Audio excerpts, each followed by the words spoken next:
बेटा बिस्मिल्लाहिर्रहमानिर्रहीम। सबसे पहला पॉइंट जो मैंने आपसे डिस्कस करना था, सबसे पहला पॉइंट जो बेटा, आपने इलेक्ट्रोमैग्नेटिक स्पेक्ट्रम को देखा हुआ है।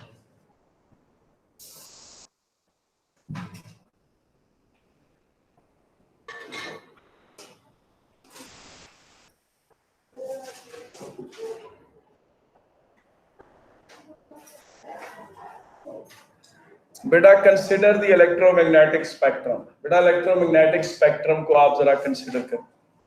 कौन सा इलेक्ट्रोमैग्नेटिक स्पेक्ट्रम? ये देखें, आपके पास radio waves, microwaves, infrared, visible, ultraviolet, X rays, gamma rays, पता है ना आपको? बेटा हमें इनमें से फिलहाल इनकी बात कर रहा हूं, इनकी बात I am just talking about these two. We select first two for radio communication.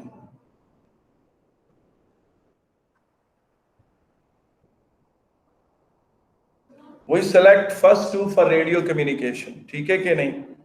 तो वो कौन कौन से हैं? वो रेडियो वेव्स हैं और माइक्रोवेव्स हैं।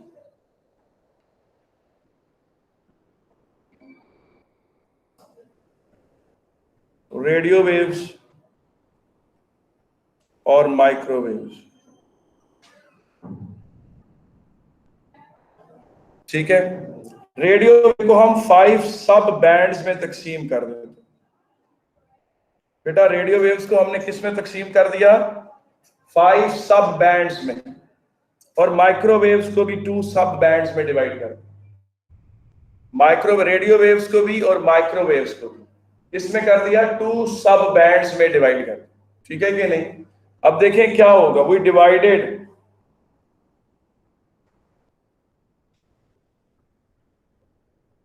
Radio wave band into 5 sub bands, 5 sub bands, and microwave band into 2 sub bands. और बाज लोग बेटा माइक्रोवेव्स को भी रेडियो वेव्स का ही हिस्सा समझते हैं। टेलीकॉम इंजीनियर्स तो इसी तरह सोचते हैं। बेटा टेलीकॉम इंजीनियर्स इसी तरह सोचते हैं, उनका दिमाग में यही फिट होता है कि एक ही सारा खाता। अब ये 5 सब बैंड्स कैसे हैं वो मैं आपको बताता हूं। बेटा यहां पर आपने रखा 30 किलोहर्ट्ज, ठीक है, 30 किलोहर्ट्ज। अच्छा, अब इसमें आप देखेंगे रेडियो वेव्स की फ्रीक्वेंसी 30 किलोहर्ट्ज से कम भी तो हो सकती है। बेटा रेडियो वेव्स की फ्रीक्वेंसी 30 किलोहर्ट्ज से कम भी तो हो सकती है। बेटा जिनकी फ्रीक्वेंसी 30 किलोहर्ट्ज से कम है वो हमारे किसी काम की नहीं है। टेलीकॉम इंजीनियर्स को उन रेडियो वेव से कोई दिलचस्पी नहीं जिनकी फ्रीक्वेंसी 30 किलोहर्ट्ज से कम, उनको तो उन्होंने लिफ्ट में शामिल ही नहीं किया अपने बैंड्स में। तो दैट मींस 2A पार्ट है कि रेडियो वेव्स having frequency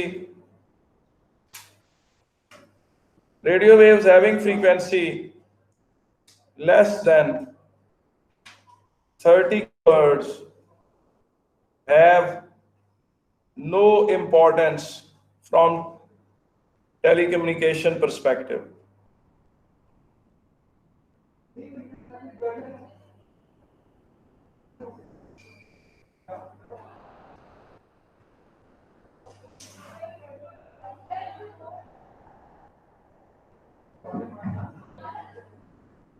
ठीक है कि नहीं?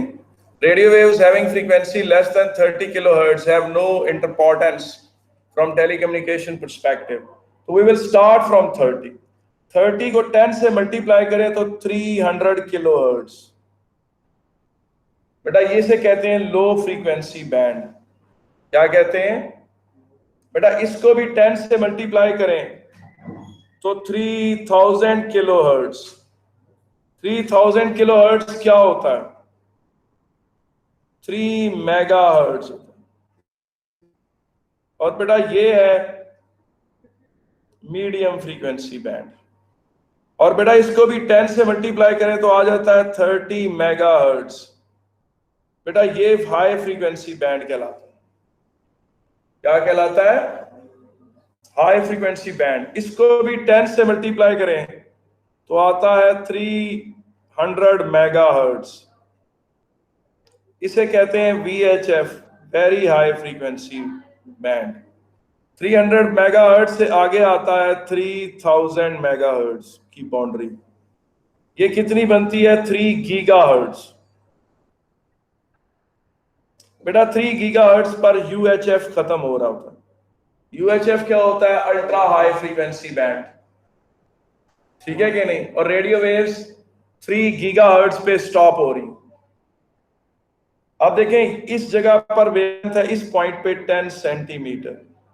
इसे 10 से डिवाइड करें तो 1 सेंटीमीटर। इसे 10 से डिवाइड करें तो 0.1 सेंटीमीटर। इसे 10 से डिवाइड करें तो 0.01 सेंटीमीटर या 0.1 मिलीमीटर। इसे डिवाइड करें 10 से तो 0.01। एक मिनट है यार, मैं कोई उल्टा काम नहीं कर रहा। आई एम सॉरी यार, अल्लाह क्या जाहिल मुतलक हूं। आप पूछे मैं क्या गलती कर रहा हूं? What is the mistake that I am making? यार इस तरफ को आएंगे तो वेवलेंथ बढ़ेगी नहीं यार। राइट साइड पे फ्रीक्वेंसी बढ़ रही है तो लेफ्ट साइड पे क्या बढ़ेगी? तो पता चला कि जनाब ये तो 10 टाइम्स 100 सेंटीमीटर है, यानी 1 मीटर है। ये क्या है? 10 मीटर है। ये कितनी? 100 मीटर है। ये कितनी? 1000 मीटर यानी 1 किलोमीटर। और ये कितना है? 10 किलोमीटर। कोई मसला तो नहीं यार बेटा? हेलो, ठीक है। अब आप देखें इससे आगे जाएं तो ये 30 गीगाहर्ट्ज। बेटा ये क्या है? 30 गीगाहर्ट्ज है। और बेटा इससे भी आगे जाएं तो ये है 300 गीगाहर्ट्ज। और UHF के बाद आती है EHF, एक्सट्रीमली हाई फ्रीक्वेंसी। और फिर आती है SHF, super high frequency. Microwave band यहां एंड हो जाता है। मुझे बताएं कोई मसला तो नहीं यहां तक? ठीक है। अब अगली बात सुनते जाएं। बड़ी जालिम बात आपसे करने लगा। ठीक है कि नहीं? क्या करने लगा हूं? जालिम बात करने लगा हूं।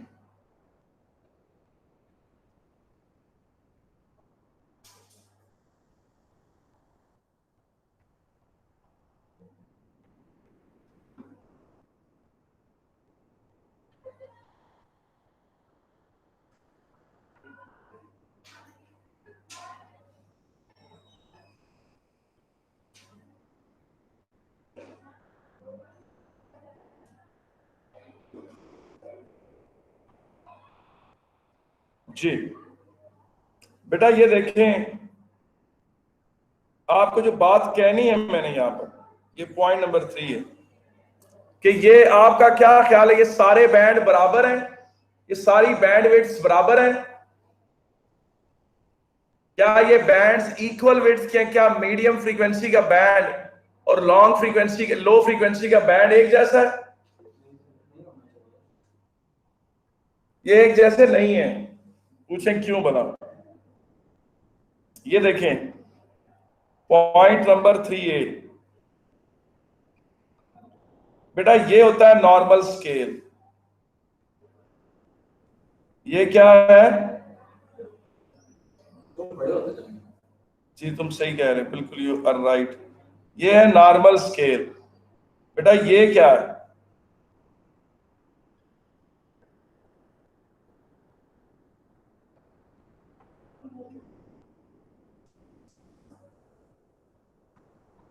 इसे क्या कहते हैं? इसे कहते हैं लॉग स्केल।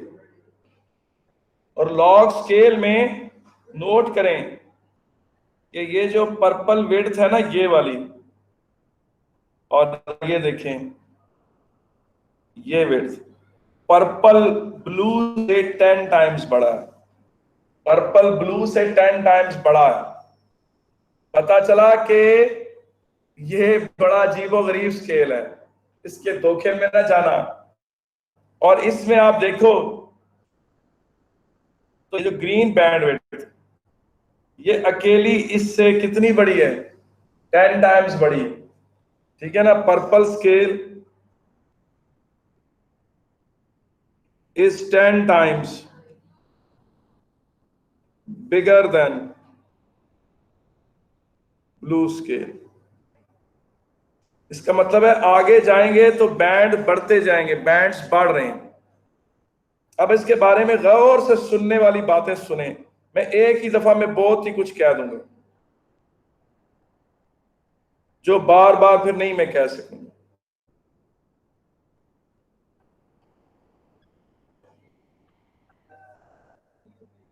पूछे क्या बातें हैं सर जो आप कहना चाहते हैं। बेटा इस तरफ को वेवलेंथ बढ़ती है, बेटा इस तरफ को एंटेना बढ़ता है, मगर बेटा इसी तरफ इसी तरफ बेंडिंग एंड स्प्रेडिंग एबिलिटी बढ़ती, bending and diffracting and spreading ability बढ़ती। इसका क्या मतलब है? इसका मतलब यह है कि लॉन्ग वेवलेंथ जो होती है वो ज्यादा स्प्रेड करती, लॉन्ग वेवलेंथ बेंड करती है। तो लॉन्ग वेवलेंथ के साथ क्या होता है, जो लॉन्ग वेवलेंथ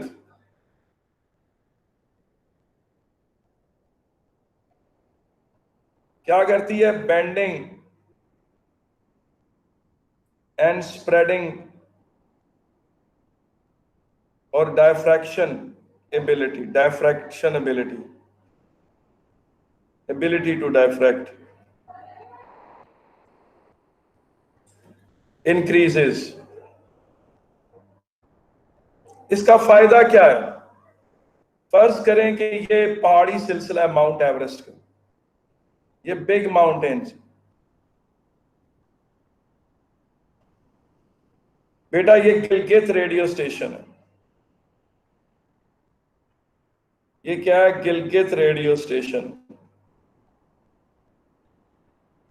बेटा अगर Gilgit radio station long wave पे रेडियो वेव्स से कम्युनिकेशन कर रहा है, तो लॉन्ग वेव रेडियो वेव्स इस तरह जाएंगी, वो चीन के इलाके में सुनी जाएंगी।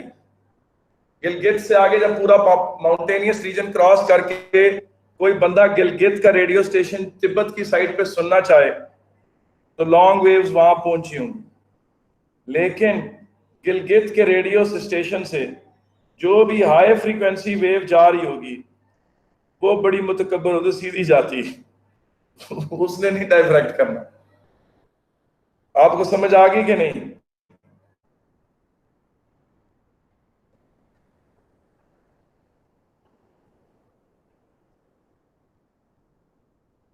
ठीक है। इसीलिए ये जो पहले दो वेव बैंड होते हैं इन्हें अर्थ वेव कहते हैं। इनमें खूबी क्या होती है अर्थ वेव्स में? ये प्लेनेट अर्थ है और यहां पर कोई रेडियो स्टेशन है, यहां रेडियो स्टेशन है। अर्थ वेव्स यूं यूं यूं यूं यूं यूं प्लेनेट अर्थ के साथ डायफ्रैक्ट करती, हजार हजार किलोमीटर तक सफर करती। तो अगर आपने नेशनल ब्रॉडकास्ट करना है तो नेशनल ब्रॉडकास्ट लॉन्ग वेवलेंथ पे होता है। अगर आप चाहते हैं कि एक ही दफा आप अपने घर से रेडियो वेव्स फेंक दें और वो पूरे मुल्क में फैल जाएं और सब लोग अपने रेडियो के जरिए सुने, तो नेशनल ब्रॉडकास्ट हमेशा लॉन्ग वेवलेंथ पे होता है, क्योंकि लॉन्ग वेवलेंथ डायफ्रैक्ट करती हैं, वो गलियों में, नदी नालों में, हर जगह पहुंचती है। पहाड़ी जिस जगह आप कहीं कुएं के अंदर बैठे हुए हैं तो वहां भी लंबी वेवलेंथ का सिग्नल आ जाएगा, रेडियो की आवाज आ जाएगी। ये बात समझ में आ गई सबको? आपके अगर ऐसा है तो 30 किलो हर्ट्ज से नीचे वाली का क्या मजाक है, वो भी यूज कर लें, उनकी वेवलेंथ और लंबी होती है।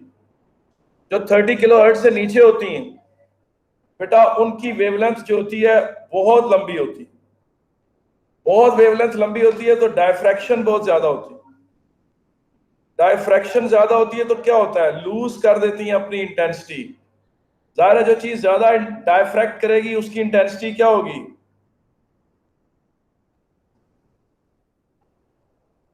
क्विकली। फिर उसका सिग्नल पहुंचेगा तो हर जगह, मगर कमजोर भी होगी।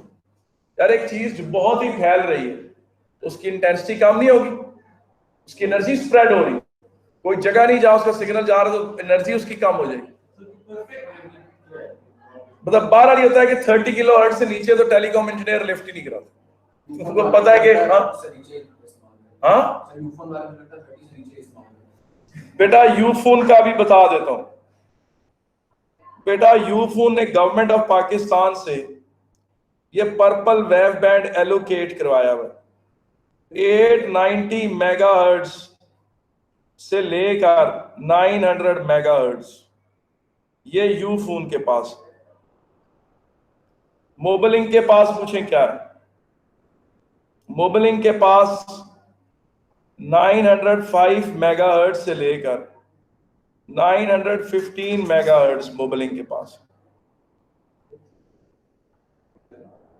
इसका फायदा क्या है, मैं अपने घर में फर्ज करें कैपेसिटर्स लेकर आता हूं, कॉइलें लेकर आता हूं, तारे लेकर आता हूं और एंटेना बनाकर अपने घर में बैठकर ये पर्पल रीजन की रेडियो वेव्स प्रोड्यूस करना शुरू कर देता हूं। और वो पर्पल रीजन की रेडियो वेव्स पूरे इस्लामाबाद पिंडी की फिजा में फैलना शुरू हो जाती है। तो एक आध घंटे तक तो किसी को पता नहीं चलेगा कि कौन मसला कर रहा है। फिर आस्ता आस्ता यूफोन वालों को समझ आएगी कि ये बंदा हमारी मस्ती कर रहा है, हमारी फ्रीक्वेंसी यूज कर रहा है। इस फ्रीक्वेंसी को प्रोड्यूस करने का राइट पाकिस्तान के अंदर सिर्फ यूफोन के पास है, 890 मेगाहर्ट्ज टू 900 मेगाहर्ट्ज। जिससे आपका घर का प्लॉट आपका है, कोई शख्स आपके घर के अंदर आकर अपना घर नहीं बना सकता, आपके घर में आपके लॉन के अंदर रहाइश नहीं इख्तियार कर सकता। इसी तरीके से 890 मेगाहर्ट्ज टू 900 मेगाहर्ट्ज की फ्रीक्वेंसी पाकिस्तान में कानूनन कोई प्रोड्यूस नहीं कर सकता। अगर मैंने ये हरकत जारी रखी तो तीसरे चौथे दिन वो मुझे आगे पकड़ लेंगे और अरेस्ट कर लेंगे, और उसमें जो हाईएस्ट पेनल्टी लॉ की होती है वो लग जाएगी, जितने उसमें साल जेल है वो जेल बंदे को काटनी पड़ती है। ऐसा नहीं है कि आप अपने घर में आप बाजार से इक्विपमेंट खरीद के ले आए और एंटेना बना लें और रेडियो वेव्स जनरेट करें और वो शुरू हो जाए, पकड़े जाएंगे। जो फ्रीक्वेंसी आपको अलाउड नहीं है आप नहीं कर सकते। आप सिर्फ वही फ्रीक्वेंसी यूज कर सकते हैं रेडियो वेव्स की जो आप फ्रीक्वेंसी एलोकेशन के बोर्ड दफ्तर जाकर एप्लीकेशन दे के लाइसेंस फीस पे करके जो आपके नाम पे अलॉट हो, सिर्फ वो फ्रीक्वेंसी। फिर जो आपके नाम पे अलॉट होगी वो पिंडी इस्लामाबाद में किसी और को अलॉट नहीं होगी, ठीक है ना। जहां जहां तक आप फर्ज करें जनाब, आप जलालुद्दीन कहता है मैंने जलालुद्दीन रेडियो खोलना है जिसमें मैं बच्चों को जो है ना मुख्तलिफ चीजें पढ़ाया करूंगा कि प्रोजेक्ट्स कैसे करने हैं, तो खास किस्म की ट्रेनिंग दूंगा उनको, और उससे रिलेटेड जो भी मेरा उस चैनल पर आएगा वो मेरी नशरियात सुन सकेगा, और उसमें मैं ये मेरे प्रोजेक्ट्स होंगे, मैं इन लाइनों पे मैं काम करूंगा, और वो पर्टिकुलरली वो रेडियो स्टेशन उसका ही होगा, तो वो गवर्नमेंट उसको अलॉट करेगी। और अमूमन रेडियो सेट्स को सस्ते रेडियो स्टेशन अगर किसी ने खोलने हो तो वो गवर्नमेंट उसको लो फ्रीक्वेंसी ही देती है, लो फ्रीक्वेंसी वेव बैंड ही देती है, बड़ा नहीं देती। अब इधर देखें बेटा, इस तरफ बढ़ने के क्या नतीजे है। बेटा इस तरफ फ्रीक्वेंसी बढ़ती है, बेटा इस तरफ डाटा रेट बढ़ता है। बेटा वो इंटरनेट जो माइक्रोवेव इस्तेमाल करता हो उसकी स्पीड हाई होगी। बेटा जो जितनी ज्यादा आगे की तरफ जाएगा हाई फ्रीक्वेंसी का, उतना ही डाटा रेट उसका तेज होगा। यानी जो यूएचएफ बैंड में काम कर रहा होगा उसके डाटा रेट की एक हद होगी, लेकिन ईएचएफ में डाटा रेट और तेज होगा, एसएचएफ में और होगा, और सबसे ज्यादा फिर इंफ्रारेड में होगा। एक बात याद रखेंगे, जो टेलीकम्युनिकेशन वाले हैं अभी तक उन्होंने टेलीकॉम के लिए सिर्फ ये रीजन्स इस्तेमाल किए हैं। अल्ट्रा वायलेट नहीं आती उसमें, टेलीकॉम के काबू नहीं आती। एक्सरेज के थ्रू इंफॉर्मेशन नहीं सेंड की उन्होंने। जिस दिन वो उधर तक चले गए तो उनका डाटा रेट और तेज हो जाए, ठीक है कि नहीं। तो डाटा रेट हाई फ्रीक्वेंसी के साथ बढ़ता है। बेटा इस तरफ को बैंड विड्थ बढ़ती है। अगर आप हाई फ्रीक्वेंसी लेंगे तो गवर्नमेंट आपको एक लंबी रेंज देगी, इस तरफ को कॉस्ट भी बढ़ती। ज़ाहिर अगर आप हाई फ्रीक्वेंसी की चीजें लगाएंगे तो आपके इक्विपमेंट कॉस्ट, लाइसेंस फीस सब कुछ बढ़ जाएगा, लेकिन इस तरफ को फिर क्वालिटी भी बढ़ती। जाहिर है डाटा रेट जो बढ़ रहा है, ठीक है कि नहीं। इस तरफ नेशनल ब्रॉडकास्ट नहीं है, पॉइंट टू पॉइंट कम्युनिकेशन है। इसका क्या मतलब? इसका मतलब ये है कि अगर कोई कंपनी है वो आपको बहुत हाई स्पीड इंटरनेट प्रोवाइड कर रही है, तो उसकी तार आएगी, हर बंदे के घर अलग अलग तार आएगी। ऐसा नहीं है कि वो बस आपने छत पे एक राउटर लगाया तो पकड़ ली उनकी फ्रीक्वेंसी, नहीं। नेशनल ब्रॉडकास्ट लॉन्ग वेवलेंथ पर होता है और लॉन्ग वेवलेंथ का डाटा रेट कम होता है। ये बात समझ आ रही? बातें, ये छोटी छोटी बातें, मैं इसकी डिटेल या वजह नहीं बता रहा, मगर सिर्फ आपको बता रहा हूँ कि ये बातें, ये ज़हन में रखने वाली बातें हैं। पॉइंट टू पॉइंट कॉन्टैक्ट का मतलब ये है कि हर बंदे को अलहदा तार जाएगी, हर बंदे को अलहदा कनेक्शन जाएगा अगर आपने बहुत हाई फ्रीक्वेंसी सेटअप लगाना, ठीक है। बैंडविड्थ बढ़ेगी, क्वालिटी बढ़ेगी, कॉस्ट बढ़ेगी और इंटरनेट की स्पीड बढ़ेगी। डाटा रेट के साथ यहाँ इंटरनेट स्पीड आप क्या है।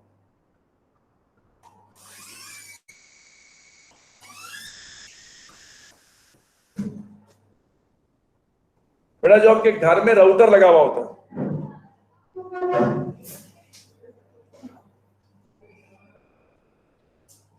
बेटा जो आपके घर में राउटर लगा हुआ होता है वो रेडियो वेव्स पे ऑपरेट कर रहा होता है, और जो मोबलिंक खुद अपना मोबलिंक के एक बेस स्टेशन से दूसरे बेस स्टेशन का जो डाटा रेट है वो जो बहुत बड़ा है, उसके लिए माइक्रोवेव इस्तेमाल हो रही होती है। इसलिए जो कंपनियों का आपस में इंटर वो चल रहा होता है वो बहुत माइक्रोवेव्स पे चल रहा होता है या इंफ्रारेड पे चल रहा होता है।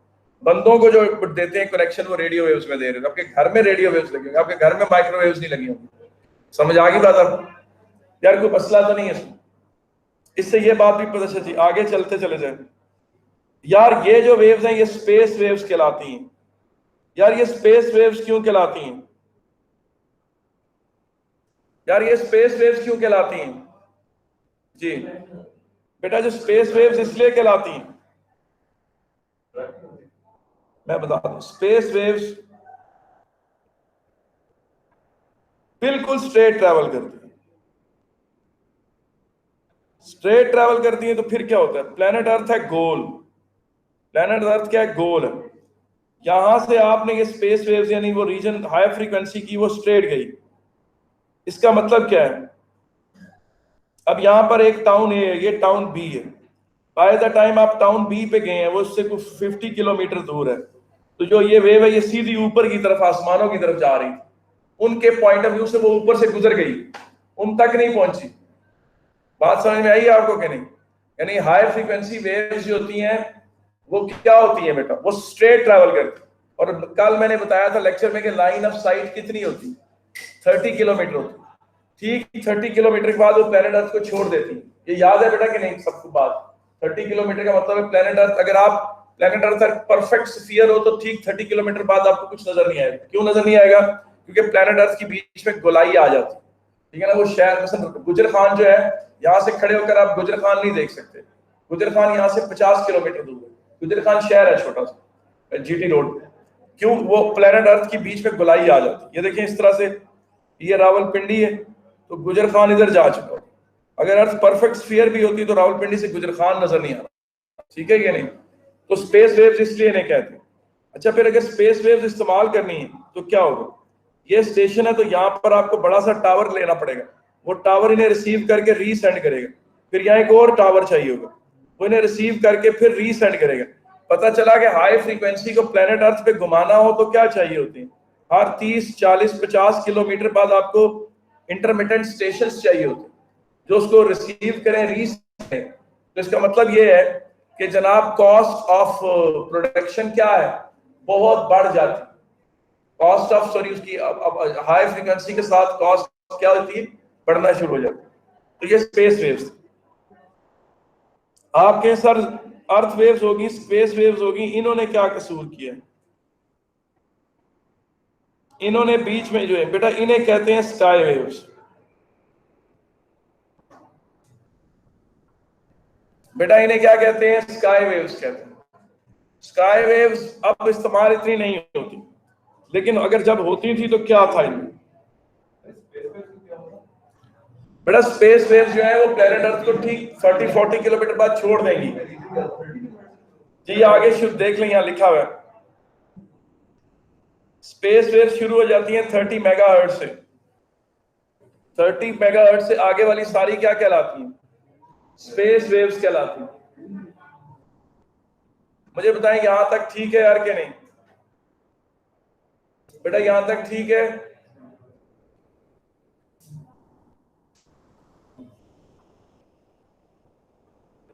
आगे चलते। स्काई वेव्स क्या है? बेटा ये प्लेनेट अर्थ है।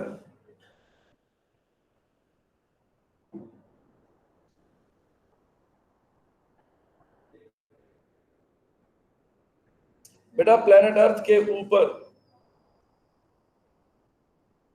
कोई 70 या 100 किलोमीटर ऊपर एक पॉजिटिव आयंस का लेयर है।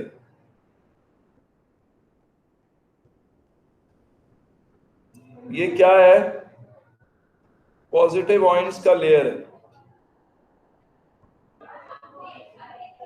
यार इसको क्या बोलते थे?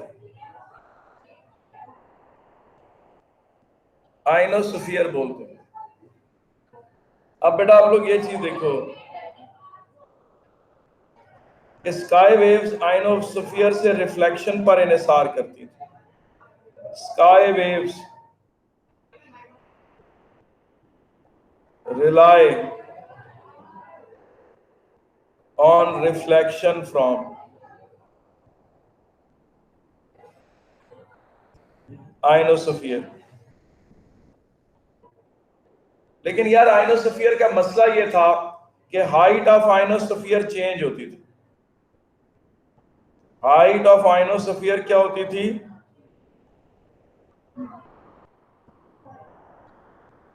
कैसे चेंज होती थी? ये प्लेनेट अर्थ है, ये ऊपर आयनोस्फीयर का लेयर है। ये एक ही दिन में काफी ऊपर इसकी हाइट चेंज होती। अगर आपका ख्याल ये कि यहां से स्काई वेव्स यूं जाकर यहां पहुंचेंगी, ये उनकी डेस्टिनेशन है, उसकी वजह से वो और आगे चली गई और उनकी इंटेंसिटी कहीं और जाकर लैंड कर गई। ये सोर्स है उनका और ये डेस्टिनेशन उनकी चेंज हो जाती है। तो इसलिए ये वाली टेलीकम्युनिकेशन इररिलायबल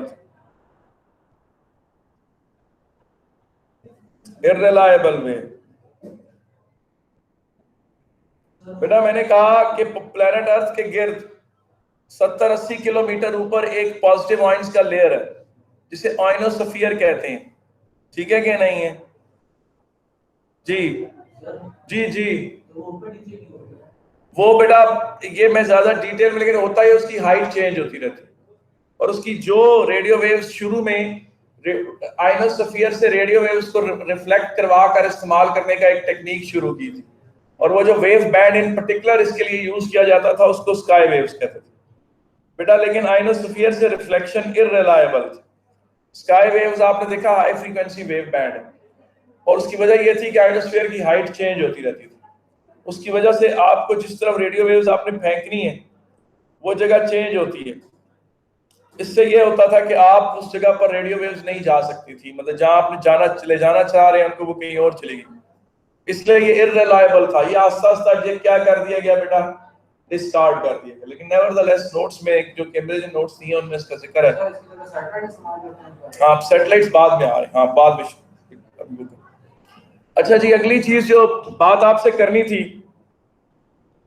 बेटा जी, पॉइंट नंबर 4 ये कहता है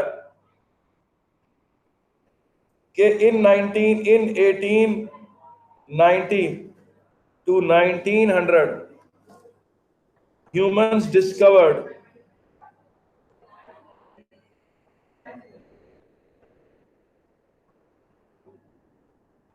that they can generate and detect radio waves of whatever frequency।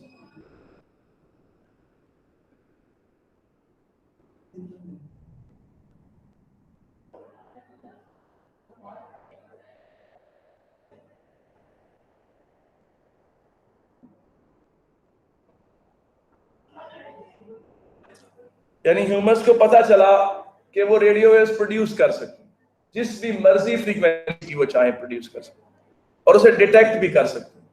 This led to the radio communication era.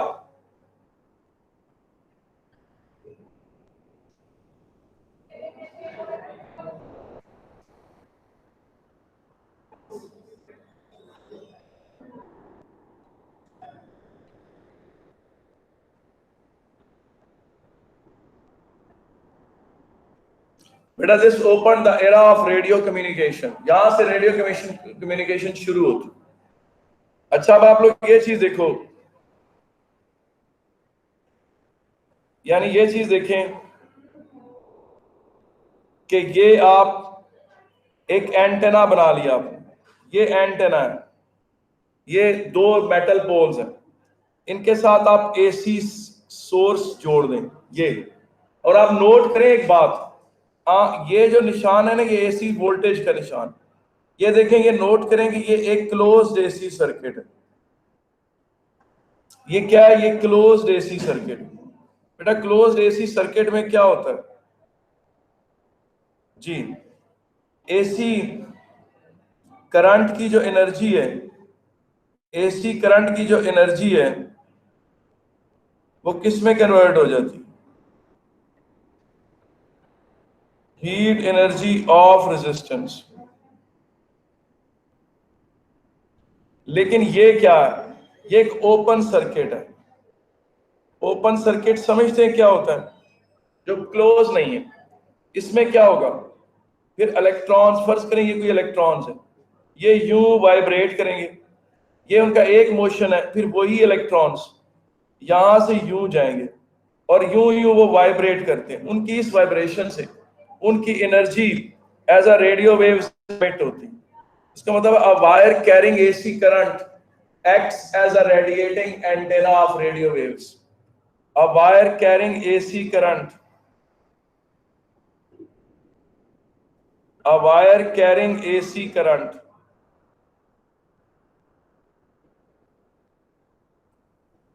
acts as a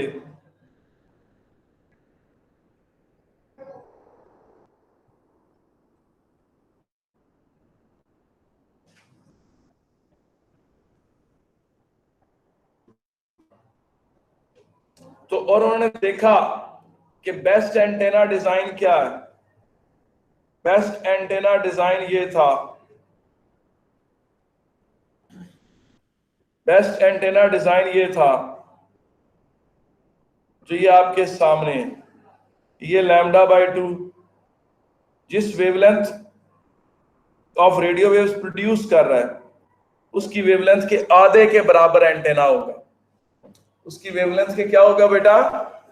antenna उसकी आधी वेवलेंथ के बराबर होगी, ठीक है ना? और वो एक एसी करंट की स्टेशनरी वेव्स बनाता है, उसकी वजह से फिर रेडियो वेव्स जनरेट होती। यहाँ पर एसी करंट की सारी एनर्जी रेडियो वेव्स में कन्वर्ट कर दी गई, बजाय के हीट एनर्जी में कन्वर्ट कर। तो जनाब यहां से रेडियो कम्युनिकेशन शुरू होती। अब यहां तक जो है ना, ये बात करने के बाद अब पॉइंट 6 है जी के एम्पलीट्यूड मॉड्यूलेशन।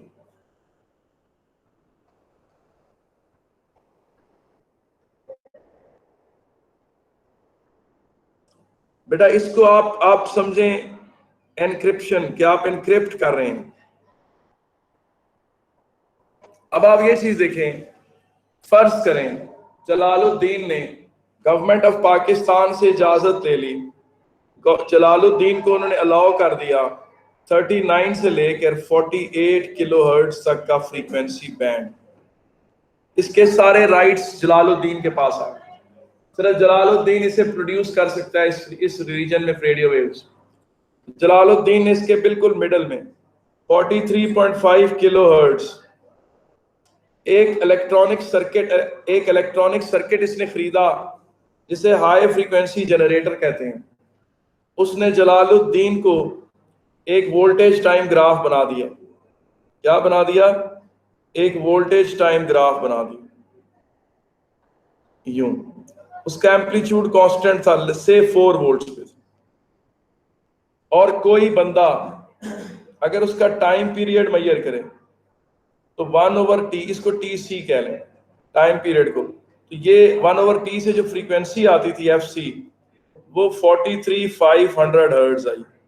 यही वाली जो गवर्नमेंट ने उसको अलाउड की थी। अब ये वोल्टेज टाइम ग्राफ है, वाई एक्सिस पर वोल्टेज है, और फर्ज करें कि जो जलालुद्दीन ने रेडियो लगाया था उस पर जो पहला बंदा अनाउंसमेंट करने आया, जलालुद्दीन ने जिसको बुलाया, उसने माइक पे बोला, कोई आवाज निकाली, ये उसके होंठ हैं,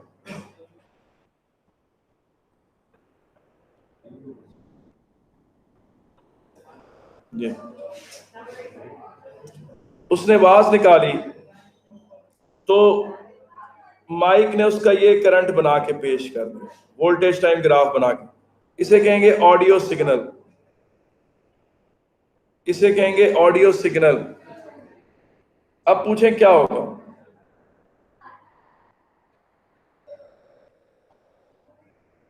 नोट करेंगे जरा, ये जो ऑडियो सिग्नल है ना, इसको इमेजिन करेंगे यहां ऐसे बना हुआ, और इसी ऑडियो सिग्नल को देखें यूं बना दिया, देखिए ये, और ये जो ग्रीन कलर की सिग्नल है वो इसके बीच में इस तरह से वेरी कर रहा है। आपने नोट किया, इसे कहते हैं एनक्रिप्शन। ये एक्चुअली यही वाला सिग्नल है, लेकिन इसके एम्पलीट्यूड को इस तरह से वेरी कर दिया गया है कि कोई शख्स इसके एम्पलीट्यूड्स की पीक्स को मिलाए, उसके अंदर वो सिग्नल छुपा हुआ है जिसे भेजना, इसे कहते हैं एम्पलीट्यूड मॉड्यूलेशन। एक्चुअली वो जिस बंदे की आवाज है वो इस तरीके से जाएगी, इसे कहते हैं एम्पलीट्यूड मॉड्यूलेशन। क्या मैंने बात बताई कि the amplitude of carrier wave is made to vary in synchrony with the displacement of audio signal. जी मैं दोबारा बना देता हूं, ये देखें, असल में जो कैरियर वेव थी वो यूं थी, ये असल में कैरियर वेव थी यूं। आपने, आपके बंदे की जो आवाज है उसका वोल्टेज टाइम ग्राफ यूं है, यूं, इस तरह का वोल्टेज। आपने उस बंदे की आवाज को ऐसे यहां रखा यूं, और उसी बंदे की आवाज का एक उल्टा एनवलोप बनाया बस सर में एक, और इसके अंदर जो हाई फ्रीक्वेंसी सिग्नल है वो जो ब्राउन है, उसको आपने इस तरह उसके एम्पलीट्यूड को इंक्रीज किया, उसके एम्पलीट्यूड को डिक्रीज भी किया, और आप देखें उसकी एम्पलीट्यूड की उतार चढ़ाव के अंदर एनक्रिप्टेड है जनाब वो ऑडियो सिग्नल। इसे कहते हैं एम्पलीट्यूड मॉड्यूलेशन।